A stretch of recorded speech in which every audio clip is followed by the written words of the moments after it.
नमस्कार दोस्तों, स्वागत है आपके अपने YouTube channel as medical institute में। आज मैं आपके लिए पादप हार्मोन से जुड़े टॉप 20 क्वेश्चन इस वीडियो में लेके आई हूँ, जो आपके किसी भी कम्पिटिटिव एग्जाम के लिए काफ़ी ही ज़्यादा यूजफुल होने वाला है। तो चलिए बिना टाइम वेस्ट किए हुए हम अपने फर्स्ट क्वेश्चन की ओर चलते हैं। प्रीवियस वीडियो में यह लास्ट क्वेश्चन मैंने आपको बनाने के लिए दिया था दोस्तों, जिसमें मैक्सिमम लोगों का आंसर राइट था दोस्तों। तो चलिए इस क्वेश्चन का राइट आंसर होगा मानव वृक्क स्मरी में पाए जाने वाला प्रमुख रासायनिक यौगिक है। तो इसका राइट आंसर है calcium oxalate. Option number C is correct answer. चलिए अब आज का फर्स्ट क्वेश्चन देखते हैं। कोशिका विभाजन में मदद करने वाला पादप हार्मोन है। तो इसका राइट आंसर है cytokinin. Option number C is correct answer. जो कोशिका विभाजन में जो मदद करता है वह हार्मोन साइटोकाइनिन है। चलिए नेक्स्ट। निम्नलिखित में से कौन सा पादप हार्मोन बीजों सुपुष्टतावस्था में रखता है तथा पत्तियों के विलयन में मुख्य भूमिका निभाता है। तो राइट आंसर होगा abscisic acid. Option number B is correct answer. जो एब्सिसिक एसिड होता है वह पादप हार्मोन के जो बीज होता है सुपुष्टतावस्था में रखता है तथा पत्तियों के विलयन में मुख्य भूमिका निभाता है। चलिए नेक्स्ट। निम्नलिखित में से कौन सा एक प्राकृतिक फल पकाने वाला हार्मोन है। तो इसका राइट आंसर है ethylene. Option number D is correct answer. जो एथिलीन है वह प्राकृतिक फल पकाने वाला हार्मोन है। चलिए नेक्स्ट।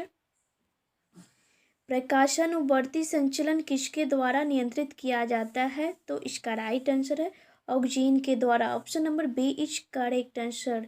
जो प्रकाशानुवर्ती संचलन ऑक्जीन के द्वारा नियंत्रित किया जाता है। चलिए नेक्स्ट।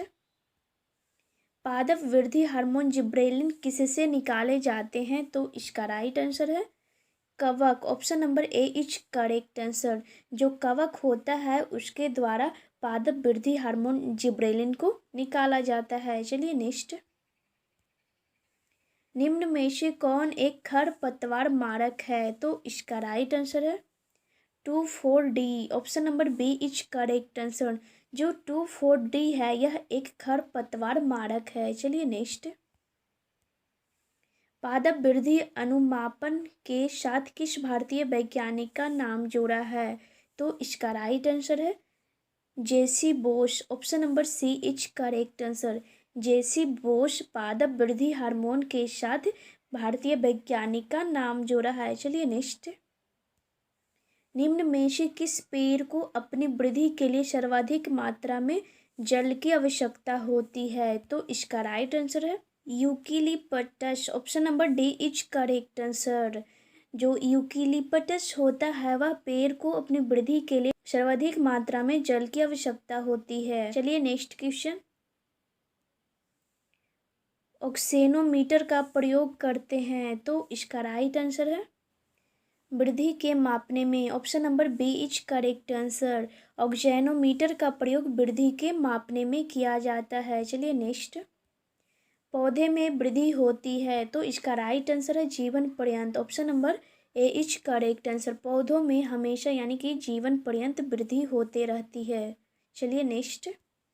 समय और आकार के संदर्भ में होने वाली वृद्धि को ग्राफ पर अंकित करने पर इस आकार का वक्र बनता है, जिसे क्या कहते हैं।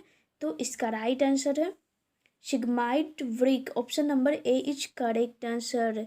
सिग्माइड वृक्क यानी समय और आकार के संदर्भ में होने वाले वृद्धि ग्राफ पर अंकित करने पर इसके आकार का वक्र बनता है, जिसे हम लोग सिग्माइड वक्र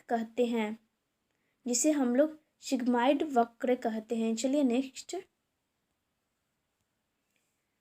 पौधे की लंबाई में वृद्धि के लिए आवश्यक नहीं है। तो इसका राइट आंसर है sodium. Option number A is correct answer.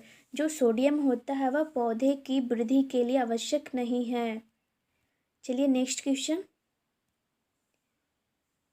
पौधों की वृद्धि गतियाँ जो प्रकाश उद्दीपन के कारण होती है उन्हें कहते हैं। तो इसका राइट आंसर है heliotropism. Option number B is correct answer.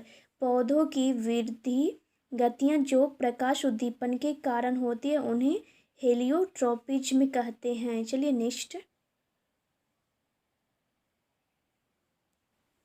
बाह्य उद्दीपनों द्वारा प्रेरित पादप गति कहलाती है। तो इसका राइट आंसर है कंपानुकुंचन गति। Option number C is correct answer.